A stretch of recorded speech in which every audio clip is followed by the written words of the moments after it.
Let us be clear about where we stand in 2024. Not a single country has achieved gender equality.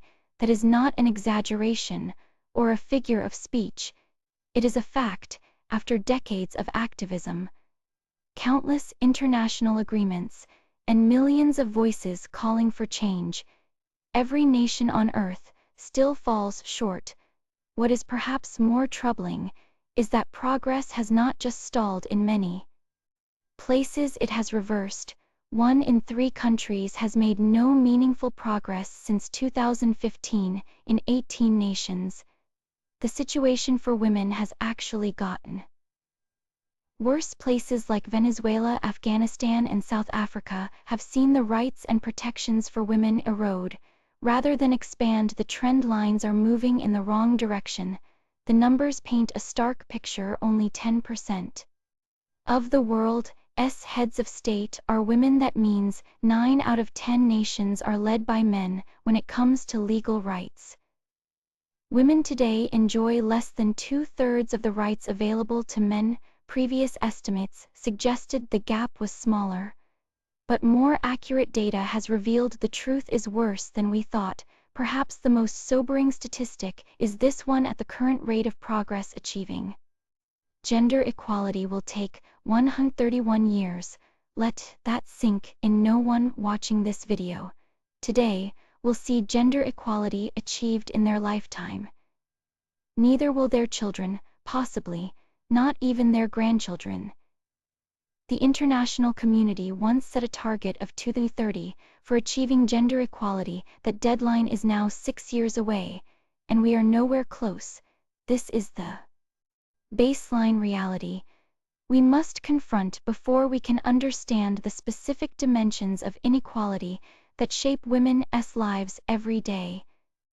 Let us talk about the price tag of inequality, and I mean that literally. According to UNESCO, failing to invest in women's education and training costs the global economy $10 trillion every single year. That is not a typo. $10 trillion gone because half the population is not getting the investment it deserves. Now, you might think the pay gap is some small percentage, a few cents here and there, but the International Labor Organization reported in 2022 that the global gender pay gap sits at 20%. Women are earning 80 cents for every dollar men earn, and that is averaged across all sectors and regions. In some places, it is far worse. The United Nations has crunched the numbers to actually close the gender equality gap. By 2030, we would need an additional $360 billion per year. That sounds like a massive amount, and it is, but consider what we get in return: closing the digital gender divide alone, making sure women have the same access to technology and internet as men could save low and middle income countries $500 billion over just 5 years. That is money saved, not spent. Then there is agriculture. Women farmers do a massive amount of the world's farming, but they have less access to land credit and tools than men do.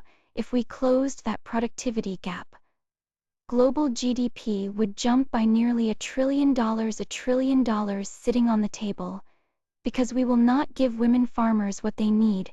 The care economy might be the biggest opportunity of all. Investing in care, childcare, elder care, the work that mostly falls on women's shoulders unpaid, could create nearly 300 million jobs by 2035. Jobs that pay, jobs that matter, jobs that lift entire communities.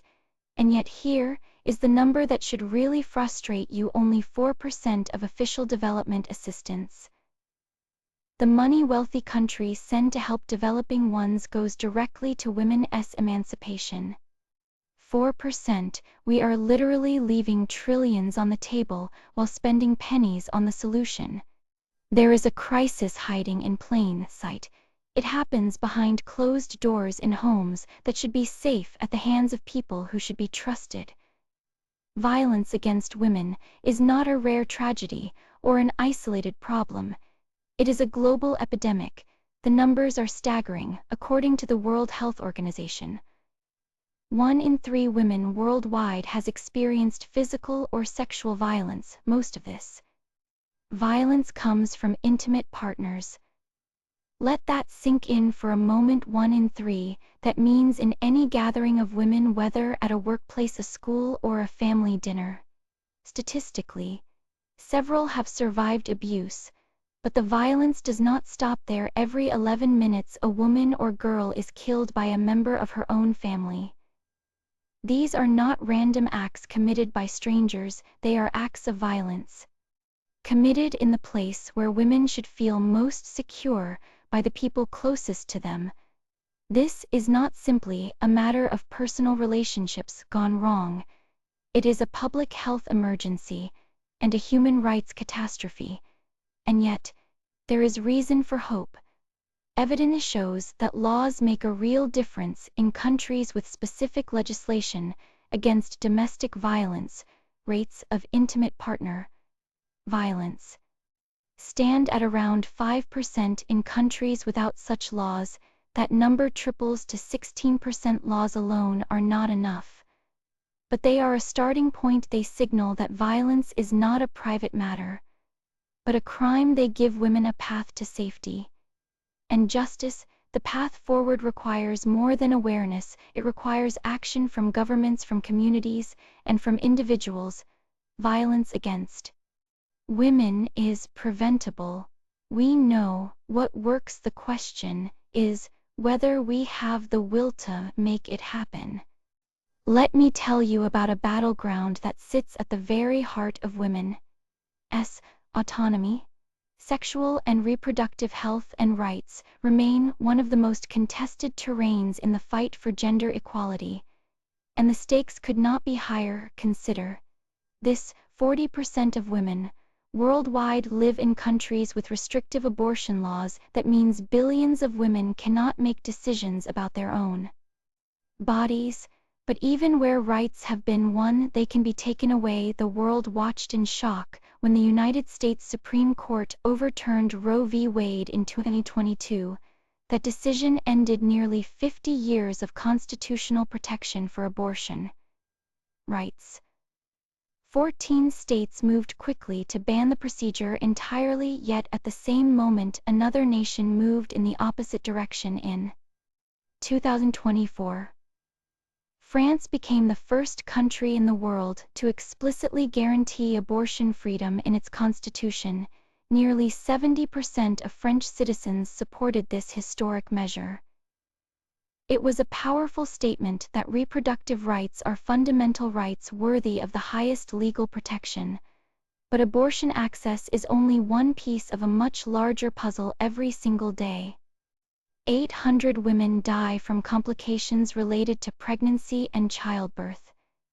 These are preventable deaths. They happen because health care is inaccessible or inadequate, or simply unavailable to the women who need it most. Then there is the question of choice itself. 270 million women around the world want to avoid pregnancy, but lack access to modern contraception. Without that basic tool of autonomy, they cannot control their own futures. And we must speak about what happens to girls before they even reach womanhood. Every day in 2024, more than 12,000 girls are at risk of female genital mutilation. This practice causes lasting physical and psychological harm. It is a violation of human rights, yet it continues in communities across the globe. The contrast between progress and backlash could not be starker.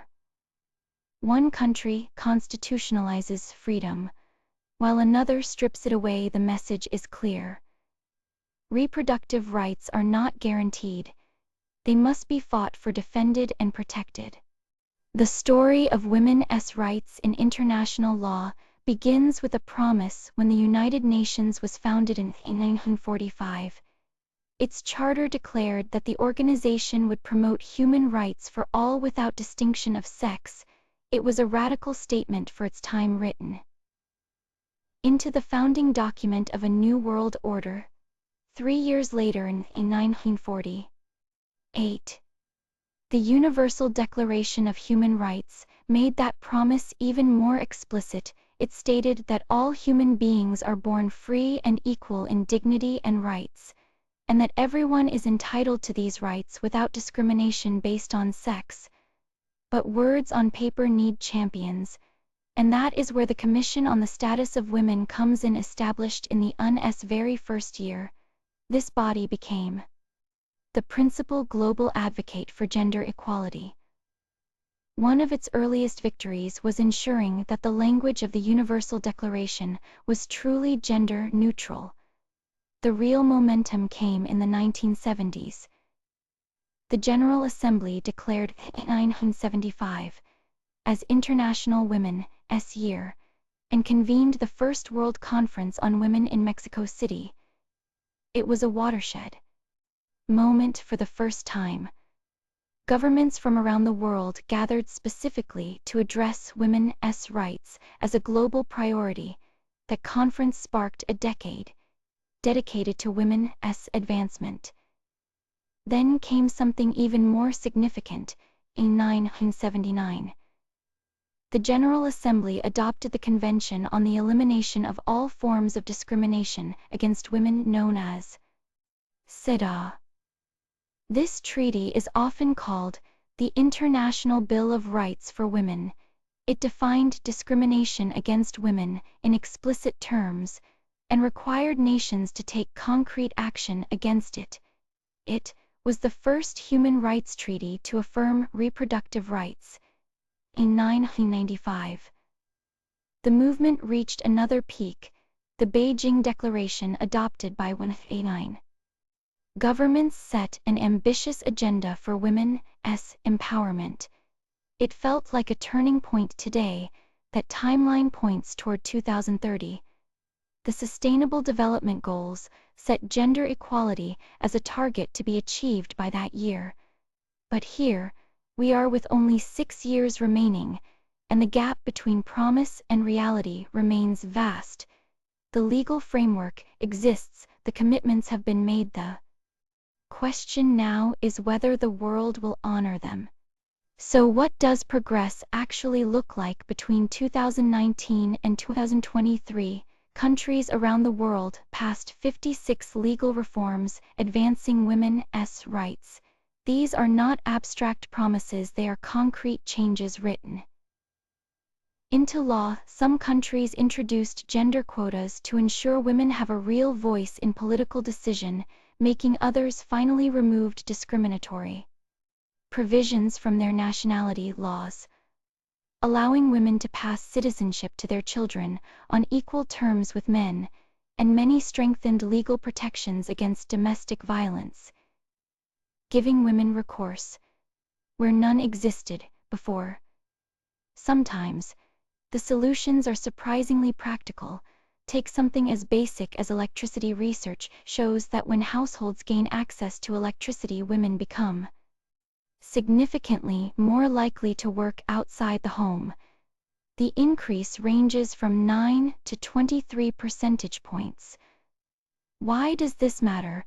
Because electricity frees up time that women otherwise spend on basic household tasks.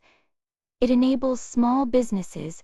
It creates options that simply did not exist before. UN Secretary General Antonio Guterres has identified 5 areas where action is needed. Most countries need to invest directly in women and girls. They need to address poverty, which hits women hardest. They need financing that actually responds to gender disparities. Rather than ignoring them, they need to build economies that are both green and centered on care work, instead of exploiting the unpaid labor that women provide.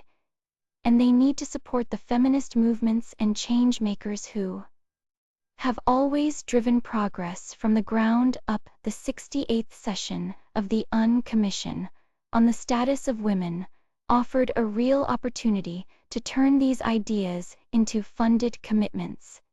The conversation is finally shifting from whether gender equality matters to how we pay for it. That is a different kind of conversation, and it is long overdue.